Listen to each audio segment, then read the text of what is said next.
मोदी के बाद कौन बन सकता है देश का प्रधानमंत्री? किसके सितारे हैं सबसे बुलंद? ऐसी रिपोर्ट आई जिसने राजनीतिक जगत में हलचल मचाई। जी, लोकसभा चुनाव में बीजेपी ने सहयोगी दलों की सहायता से केंद्र में सरकार बनाई है। मोदी जी के करिश्माई नेतृत्व ने बीजेपी को लगातार तीसरी बार सत्ता में बिठाया है। लेकिन एक सवाल बीजेपी के प्रति आस्था रखने वाले और उनके विरोधियों के मन में आना स्वाभाविक है कि मोदी जी के बाद बीजेपी से कौन प्रधानमंत्री पद के लिए उम्मीदवार हो सकता है।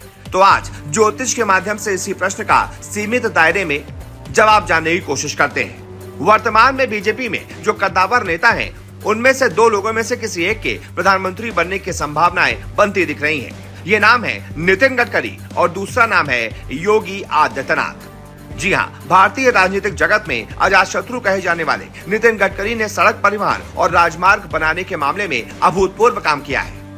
बीजेपी सरकार की आलोचना करने वाले भी उनकी तारीफ करने से नहीं चूकते।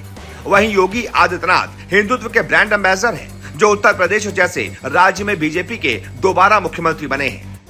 नितिन गडकरी का जन्म 27 मई 1957 को शाम को 6:45 पर महाराष्ट्र के नागपुर में हुआ था। वृश्चिक लगन की इनकी कुंडली में द्वितीयेश और पंचमेश गुरु कर्म के दशम भाव में बैठे हैं, जिस वजह से उनकी राजनीति जैसी अविश्वास से भरी दुनिया में साफ सुथरी छवि बनी है। सूर्य शुक्र की सप्तम भाव में युति की वजह से उनकी राजनीति में जिज्ञासा उत्पन्न हुई और इन्हें राजनीतिक पद भी मिला। सूर्य और गुरु की परस्पर केंद्र स्थिति के कारण इन्हें राजनीतिक जगत में अच्छा ओहदा मिला है। इनकी कुंडली में प्रधानमंत्री बनने के योग भी दिख रहे हैं। इस सार्वभौम तथ्य की अनदेखी नहीं की जा सकती कि ज्योतिष में योगों को फलीभूत होने के लिए दशाओं पर निर्भर रहना पड़ता है, इसलिए समय का संयोजन बहुत मायने रखता है। नितिन गडकरी की अभी गुरु में राहु की अंतर्दशा चल रही है। राहु को छत्र का कारक भी कहा जाता है, जो पुराने जमाने में राजा महाराजाओं के सिर पर धरा जाता था। तो राहु अच्छे मनोभाव में हो तो किसी को भी राजा बना सकता है। नितिन गडकरी की कुंडली में राहु द्वादश भाव में तुला राशि में बैठे हैं। तुला के स्वामी शुक्र लग्न से सप्तम भाव में स्वराशि में बैठे हैं और दशमेश सूर्य के साथ भी हैं। तो राहु राशि शुक्र के अनुसार फल देगा। बहुत सी अन्य बातों को देखकर ये लगता है कि मई 2025 से अगस्त 2026 तक का वो समय है जो गडकरी को प्रधानमंत्री बना सकता है। और अगर इस समय वो प्रधानमंत्री नहीं बने तो फिर आगे कोई संभावना नहीं है।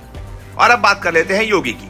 योगी आदित्यनाथ का जन्म 19 दिसंबर 1971 को शाम 7:47 पर उत्तराखंड के पौड़ी जिले के पंचूर गांव में हुआ था। कर्क लग्न की इनकी कुंडली में नवमेश, सप्तमेश और लग्नेश के संबंध से राजयोग बने हैं। गुरु और चंद्र द्वारा गजकेसरी योग भी बना है। केंद्र कोणों में शुभ ग्रह और छठे एकादश भाव में पाप ग्रह बैठने से ये एक मजबूत कुंडली बनी है, जो सही समय पर सही चीजें जीवन में होना दिखाता है। योगी अब शनि महादशा में चल रहे हैं और सितंबर 2026 से उनके शुक्र की अंतर्दशा चलेगी, जो नवंबर 2029 तक चलेगी। शनि सप्तमेश होकर लग्नेश चंद्रमा के साथ एकादश भाव में बैठे हैं और शुक्र चतुर्थेश होकर सप्तम भाव में बैठे हैं। यहाँ शनि और शुक्र का परिवर्तन योग भी है, जो सबसे महत्वपूर्ण ग्रह संबंध माना जाता है। शुक्र, चंद्र और दशानाथ शनि से नवम भाव में भी आते हैं और दशानाथ एवं अंतर्दशानाथ दोनों पद प्राप्ति के सप्तम भाव का मजबूती से प्रतिनिधित्व करते हैं। इसलिए ये शनि शुक्र की दशांतरदशा सितंबर 2026 से नवंबर 2029 की अवधि में योगी आदित्यनाथ को प्रधानमंत्री बना सकती है। यानी कि योगी के पास प्रधानमंत्री बनने के लगभग 3 साल का मौका रहेगा।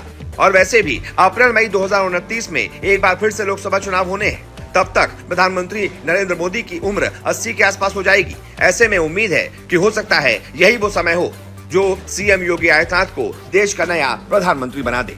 वैसे इस बारे में आपकी क्या राय है? जो भी आपकी राय हो कमेंट करके जरूर बताएं।